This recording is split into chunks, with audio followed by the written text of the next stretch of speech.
मैं तो उन सब चीजों से बचता, लेकिन जब जरूरत आती है तो किसी चीज को उसमें मालूमात के लिए कुछ न कुछ तवज्जो देता। इस वक्त एक फिल्म का तज़किरा चल रहा, क्या नाम है उसका?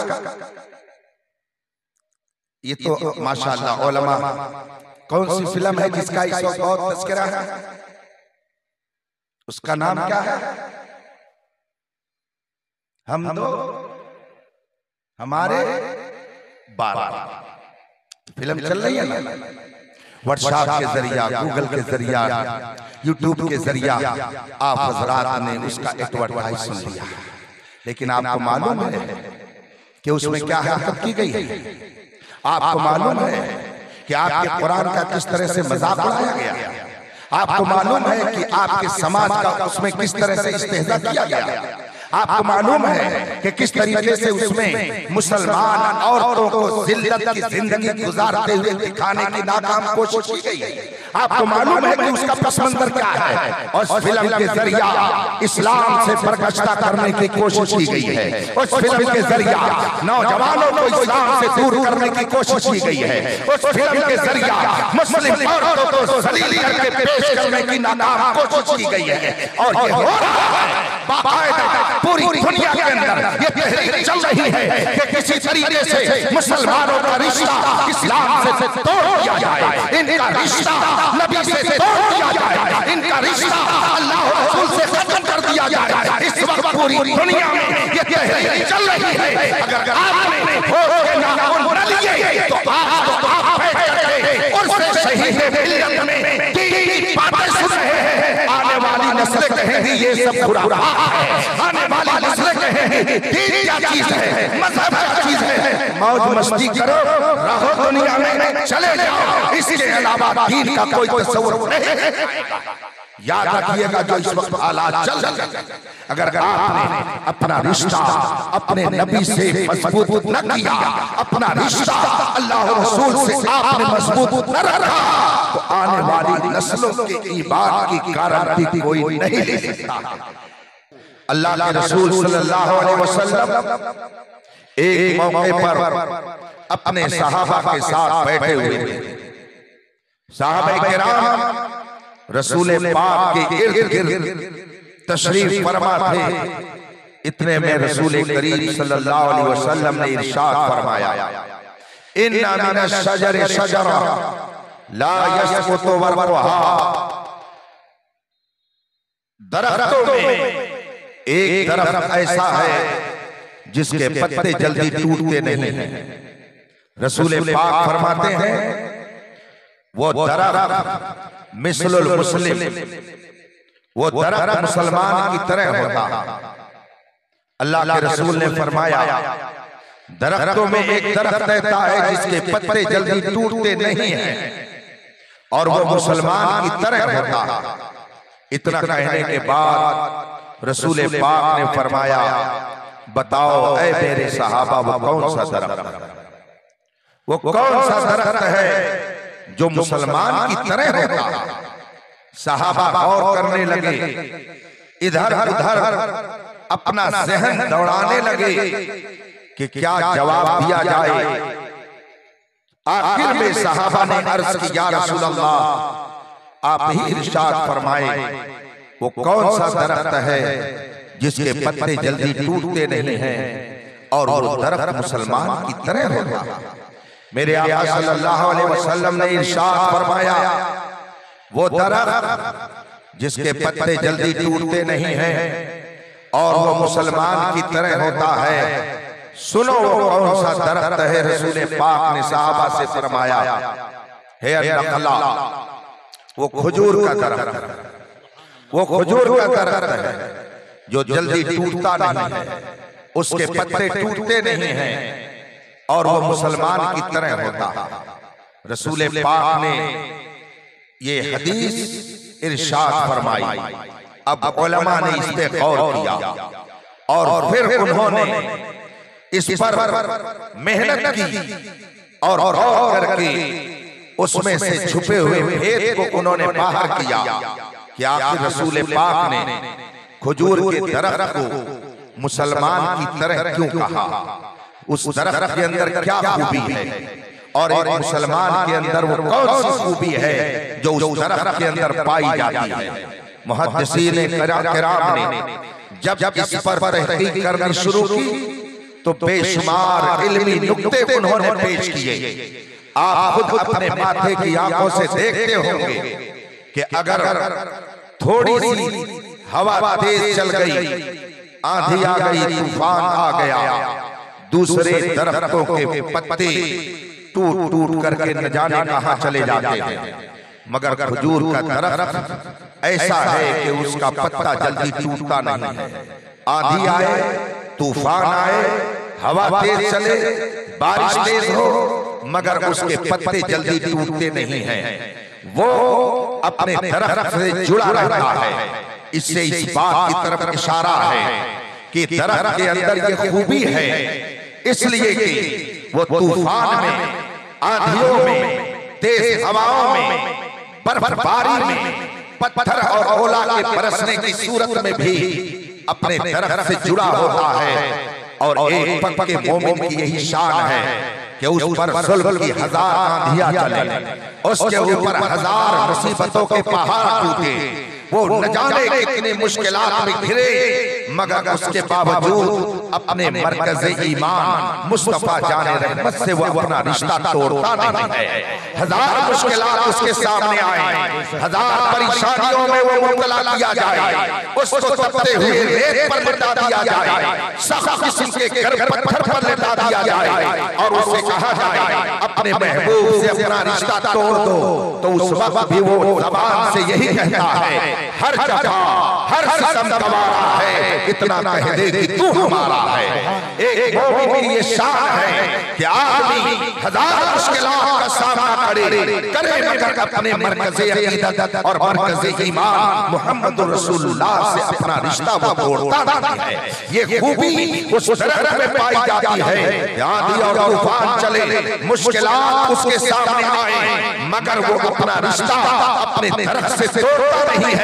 एक सच्चा मोमिन 1000 मुश्किलात में गिरफ्तार हो, मगर मरकज़े ईमान मुस्तफा जाने रहमत से वो अपना रिश्ता तोड़ता नहीं है। अब इस बयान पर आप अपने आप को समझ लें और देखें और अपने आप को आप समझें, क्या आप उसी दरख्त वाली खूबी अपने अंदर रखते हैं और आपके अंदर क्या ये जज्बे ईमान और ये ईमान की पुख्तगी आ गई है कि हर मुश्किल को सहने के बावजूद आप मुस्कुरा करके ये कहें, ये एक जान क्या है, अगर हो करोड़ों तेरे नाम पे सबको हारा करूं मैं। आज तो हालत ये है कि अगर आदमी ने 500 रुपया दे दिया तो आदमी ने अपना ईमान बेच दिया।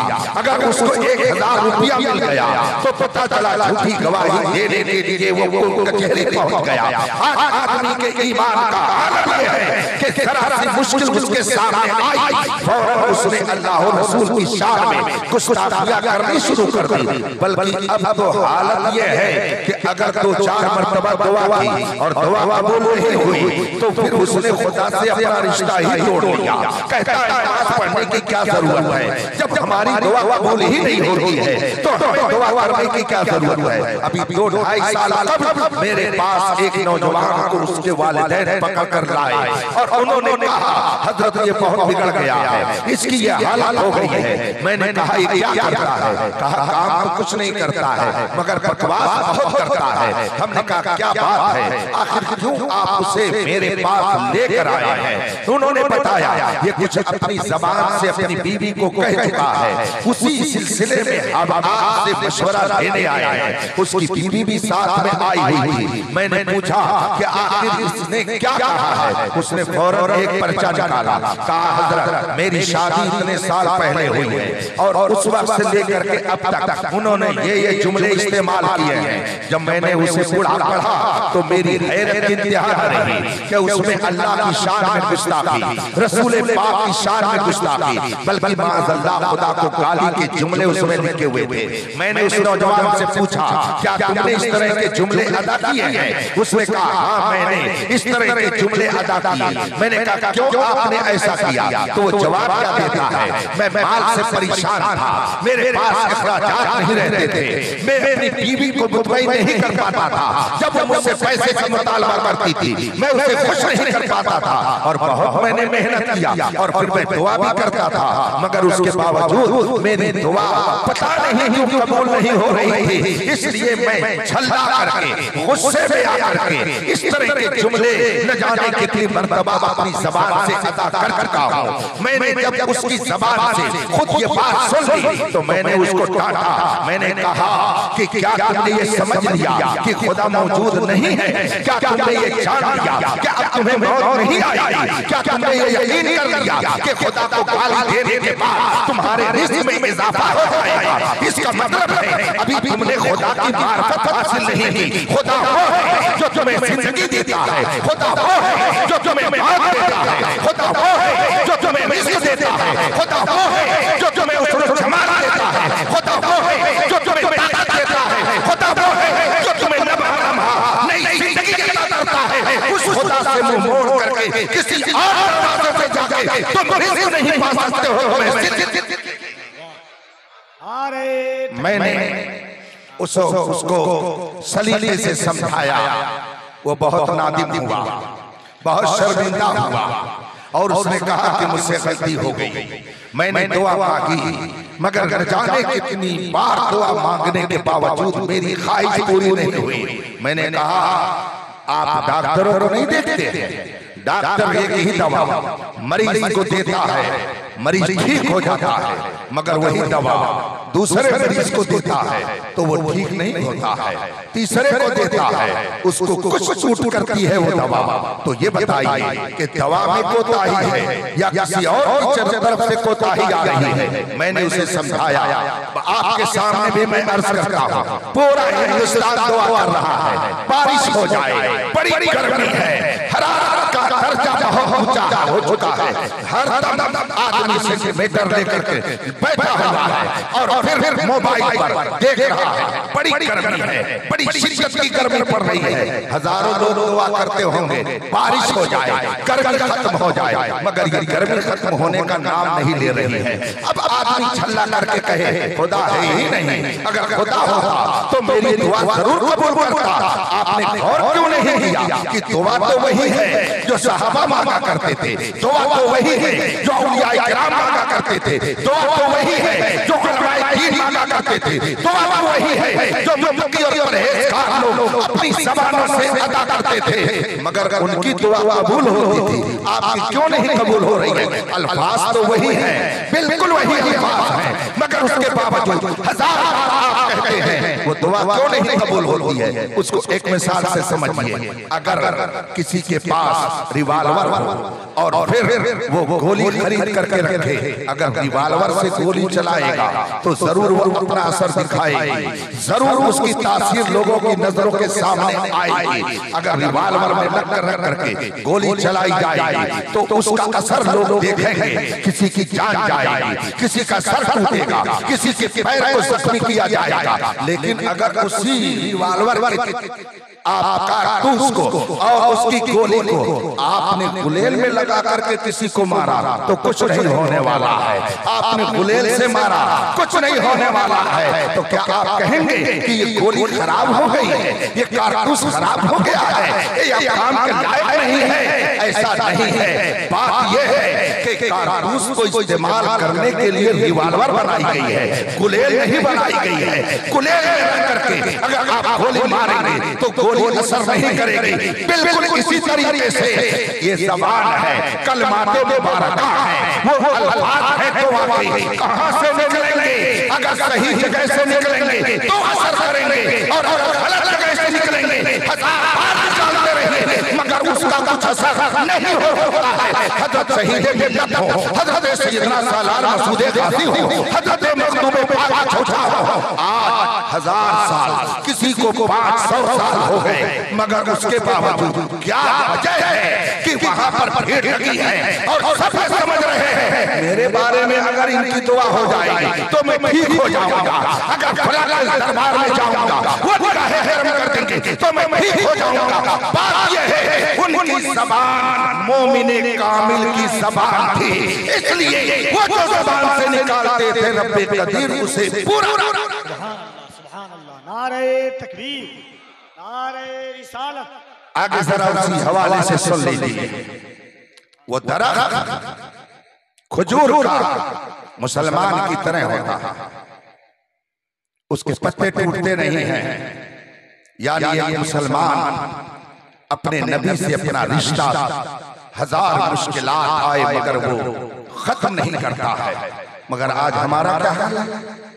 हम जिस माहौल में रह रहे हैं, हम जिन हालात से गुजर रहे हैं, एक नहीं 1 साल के अंदर, एक नहीं हजारों की तादाद में लोगों ने अपना रिश्ता नबी से तोड़ दिया। एक नहीं हजारों लोगों ने अपने ईमान को बर्बाद कर दिया। और जब उनसे कहा जाए आप ये क्या कर रहे हैं, कहते क्या बताएं हजरत, हालात हैं तो अब ये करना पड़ेगा। अभी 4 रोज पहले की बात है, आपके इसी इलाके की बात है। एक साहिब ने मुझसे कहा हजरत हमारे इलाके में फला साहिब उन्होंने अपने इदारे में ये काम किया, ये खुराफात की। और जब लोगों ने उनसे कहा कि आप मुसलमान होकर के ये कर रहे हैं, आप साहिब ईमान हैं और ऐसी हरकत कर रहे हैं, तो कहते हैं सुनिए हम पहले हालात देखें कि अपने ईमान को देखें, हम पहले हालात को सही करें कि ईमान को सही करें। अगर हमें यहाँ रहना है तो हम ये सब करेंगे, हमारे नजदीक किसी की अहमियत ज्यादा है। मैंने जब ये सुना इन्ना लिल्लाह पढ़ी और मैंने जब उनके बारे में मालूम किया तो मुझे हर दर्जा अफसोस हुआ कि कल तक वो अपने आप को पक्का मुसलमान बना करके पेश करते थे, मगर दुनिया के हालात ने आज उनको इस मंजिल पर खड़ा किया कि वो जुर्म कर रहे हैं, गुनाह कर रहे हैं और कहते हैं ये पहले है, शरीयत बाद में है। ईमान बचाएं कि पहले जान बचाएं। याद रखिएगा जान तो एक दिन जानी ही जानी है, जान जाने से कोई नहीं बचा सकता है, लेकिन अगर ईमान चला गया तो दुनिया में आप किसी लायक रह जाएंगे और न मैदान महशर में अपनी बारात। आपको मालूम है कि इस वक्त क्या हुआ? मैं तो उन सब चीजों से बचता हूं, लेकिन जब जरूरत आती है तो किसी चीज को उसमें मालूमात के लिए कुछ न कुछ तवज्जो देता हूं। इस वक्त एक फिल्म का तज़किरा चल रहा है, क्या नाम है उसका? ये तो माशाअल्लाह उलमा, कौन सी फिल्म है जिसका इस वक्त बहुत तज़किरा है? उसका नाम क्या है? हम दो हमारे 12 फिल्म चल रही है ना, व्हाट्सएप के जरिया, गूगल के जरिया, यूट्यूब के जरिया आप हजरात ने उसका एडवर्टाइज सुन लिया। लेकिन आपको मालूम है कि उसमें क्या हरकत की गई है? आपको मालूम है कि आपके कुरान का किस तरह से मजाक उड़ाया गया? आपको मालूम है कि आपके समाज का उसमें किस तरह से इस्तेहजा किया गया? आपको मालूम है कि किस तरीके से उसमें मुसलमान औरतों को जिल्लत की जिंदगी गुजारते हुए दिखाने की नाकाम कोशिश की गई है? आपको मालूम है कि उसका पस मंजर क्या है? और उस फिल्म के जरिया इस्लाम से बरगश्ता करने की कोशिश की गई है। उस फिल्म के जरिया नौजवानों को इस्लाम से दूर करने की कोशिश की गई है। उस फिल्म के जरिया मुस्लिम औरतों को जलील करके पेश करने की नाकाम कोशिश की गई है। और ये हो रहा है बाकायदा पूरी दुनिया के अंदर ये तहरीक चल रही है कि किसी तरीके से मुसलमानों का रिश्ता इस्लाम से तोड़ दिया जाए, इनका रिश्ता नबी से तोड़ दिया जाए, इनका रिश्ता अल्लाह और रसूल से खत्म कर दिया जाए। इस वक्त पूरी दुनिया में ये तहरीक चल रही है। अगर आपने होश के नाखून न लिए तो आप फैसला करें, उससे शहीद मिल्लत में सब खुराफात है। आने वाली नस्लें कहेंगी दीन क्या चीज है, मजहब क्या चीज है। मौज मस्ती करो, रहो दुनिया में, चले जाओ, इसके अलावा दीन का कोई तस्वुर नहीं आएगा। याद रखिएगा जो इस वक्त हालात चल रहे हैं, अगर आपने अपना रिश्ता अपने नबी से मजबूत न किया, अपना रिश्ता अल्लाह और रसूल से आपने मजबूत न रखा, तो आने वाली नस्लों के ईमान की गारंटी कोई नहीं ले सकता। खजूर का दरख्त मुसलमान की तरह है। हुजूर ने फरमाया, उलमा ने फरमाया, उसकी एक खूबी यही है कि आंधी तूफान चले मगर फिर भी वो अपने दरख्त से जुदा नहीं होता है। गोया एक जो पक्का मोमिन होता है, हजार मुश्किलात उसके सामने आए मगर वो कभी अपना रिश्ता अपने नबी से तोड़ता नहीं है। गर्मी बहुत तेज पड़ रही है और दिन में गर्मी तो इतनी शदीद होती है कि आदमी घर से निकलना अपने लिए मुहाल समझता है। लेकिन क्या ये गर्मी हरदम रहेगी? ऐसा नहीं है।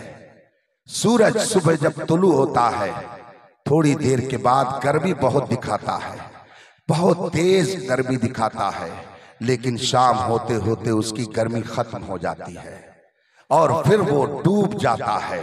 इसी तरह से अगर कोई अपनी गर्मी किसी को भी दिखाएगा तो ऐसा नहीं है कि वो गर्मी हमेशा दिखाएगा।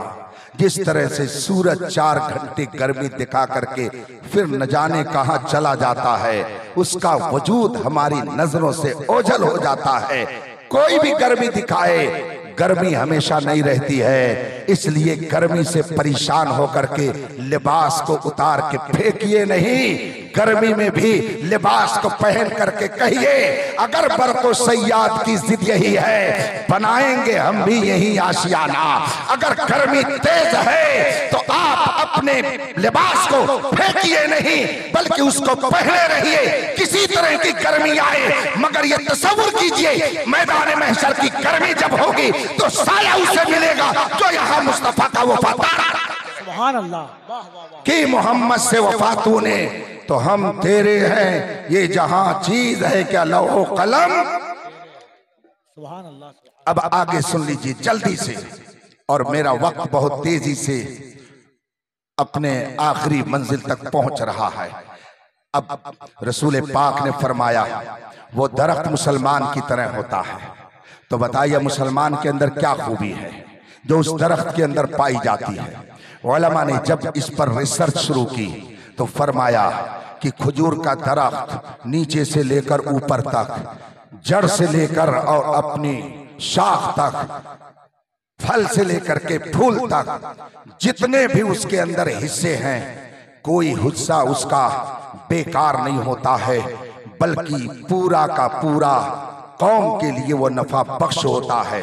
उलमा फरमाते हैं कि अगर दरख्त को काट लिया जाए, खजूर के दरख्त को काट दिया जाए तो अब ऊपर का तना ये पिलर के काम में लाया जा सकता है और नीचे की जो जड़ है अगर आप उस जड़ को चाहें तो नीचे से निकाल लें और फिर उसको बीच का हिस्सा खाली करके बर्तन की शक्ल बना लें और उसमें पानी रखें चाहे अनाज रखें।